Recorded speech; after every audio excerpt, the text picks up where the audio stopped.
We're going to get started. Today I want to talk about email marketing for your insurance agency, and I've been getting a lot of questions about this over the last month. And I think where we're going with today's webinar is that email marketing is still a very important aspect of any business. I think the reality, though, is that it's now, I don't know, almost 16 or 17 years old. So we're kind of past the point of doing it just to do it. If you want to be successful with it, you have to understand that it's kind of past the point of saturation. And you're going to have a strategy and really implement some unique, innovative ideas to get results. I think you're probably kidding yourselves if you're just kind of going through the grudgery of putting out a newsletter every quarter and not really putting much innovation into it. Because let's face it, everybody does that, and nobody reads them anymore. I personally probably get 5 or 6 newsletters a day from all different agencies that have thrown me on their lists, and they all kind of look the same in my opinion. I guess my point is that email marketing can be a very powerful tool, but you truly have to kind of put some thought process into it. So hopefully I'll give you a few tips today that'll help you, utilize it and take your agency to the next level. And, I think it starts with just having a database of all your clients.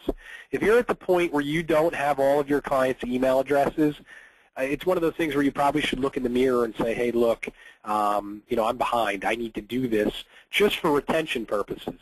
So step one is just having all of your email addresses of your clients. Even if they're just in an Excel spreadsheet, at least you have them. In my opinion, you should probably be sending out at least quarterly emails to your clients, staying in front of them, again, giving them some innovative thoughts, and more importantly, trying to cross-sell products to them. So when it comes to sending out an email blast, there's different ways you can do it. To be honest, the best case scenario is that you have your own email server in your office. Now, I'm going to be honest. It's probably a $10,000 to $20,000 investment. Not all of you can afford that. It doesn't make business sense. But the top guys definitely have their own servers. If you have your own server, you can manipulate things. You have control over getting through spam walls and stuff like that. That is the best case scenario. The more realistic scenario is using someone else's technology. And I'm sure most of you guys use Constant Contact, MailChimp, GoDaddy, and there's a lot of programs out there. Absolutely nothing wrong with them. The only problem is you have to follow their rules. You can get into trouble with guys like Constant Contact if you're sending out emails to a lot of people who say, they don't know you. That's the only negative. Whereas if you have your own email server, you can do whatever you want. So the basics of email, kind of, in my opinion, start with the email signature. And for whatever reason, this is one of my biggest pet peeves. For whatever reason in this industry, I find that a lot of agents and agencies like to have very elaborate email signatures. In my opinion, that could be a big mistake. So I don't have an example. I guess I should have maybe put up an example. But an email signature is obviously the thing that is at the bottom of every one of your emails. And I will see people who will have an upwards of 10 social media icons, pictures of themselves, pictures of their offices, paragraphs about their mission statement. Honestly, at the end of the day, all that stuff does is it makes the size of your email bigger, which potentially red flags you as a spammer. So that's one thing to consider when you think about email signatures. In my opinion, less is better, because less will equal more reads. I honestly do not think that many people look at your email signature and read it, other than maybe occasionally they go in there for a phone number or your web address. So, I think the first thing everyone should do is really review their email signature and ask, has it gotten out of control?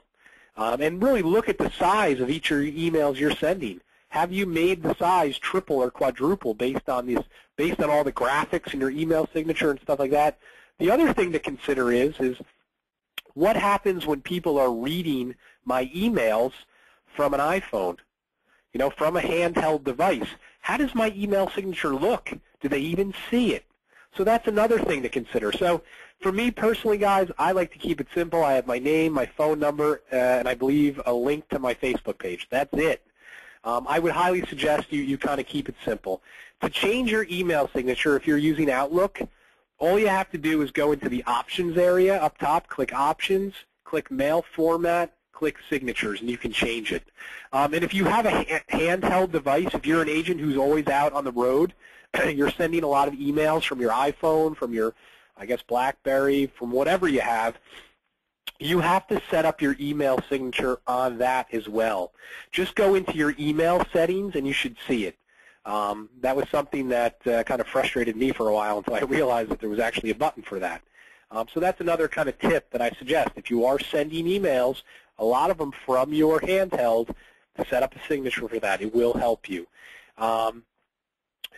So when we start to talk about the basics of emails, there's a lot of rules you need to follow.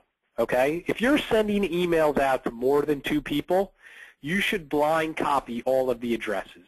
And you'll see in the email itself a BCC column. That is where all the email addresses go. Never put your entire email list into the to area. That is a way to get a lot of people mad at you. So always use the blind copy. The other thing I would suggest is if you're sending out newsletters, and maybe this is I worded this poorly, but if you're sending out any type of mass email, maybe that's the best way to put it, never send an attachment. I had one agency, for whatever reason, they would actually create their newsletter in like Microsoft Word, and then they would make it into a PDF, and they would attach the PDF in an email and send it out to all their clients. That's a huge mistake. Again, what's happening is when you're sending out a mass email, you're automatically alerting all these email servers that are receiving the email. And they're either deeming you a spammer or a safe sender. And if you have an attachment, especially a big attachment, the odds of you becoming a spammer go up like 1,000%. So you never want to have any real attachments that are going out to mass peoples. And just like social media, anytime you're sending out these newsletters, think logically, okay? Do not send them out at times when people are not at their computers. There's a few big companies out there that, they send out newsletters for agencies. And, and I'm on their list.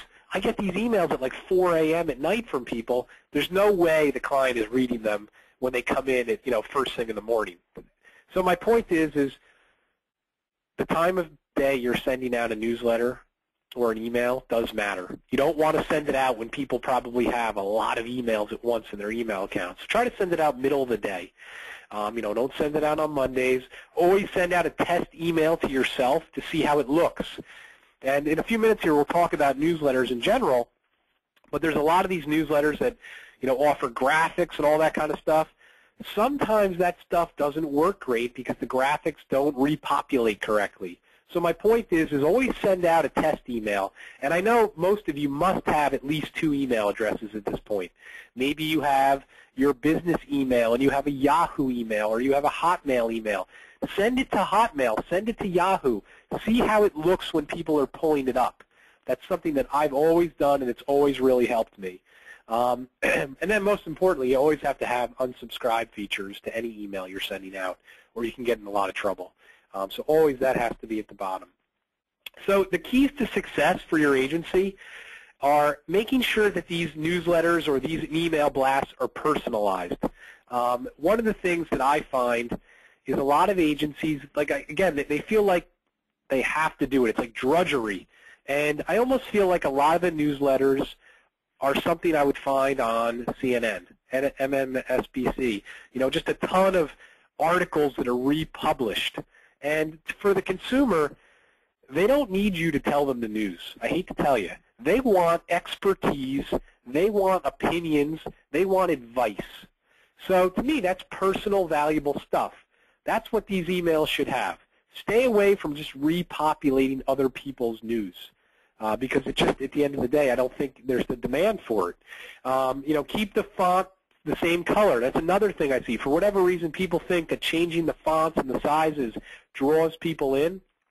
Absolutely not. Keep it simple. Keep it consistent. And and there's no reason it can't be short and sweet. Anyway, I guess my point is that the keys to success. And again, I've been sending out newsletters since 1996. I've built a few of my own templates.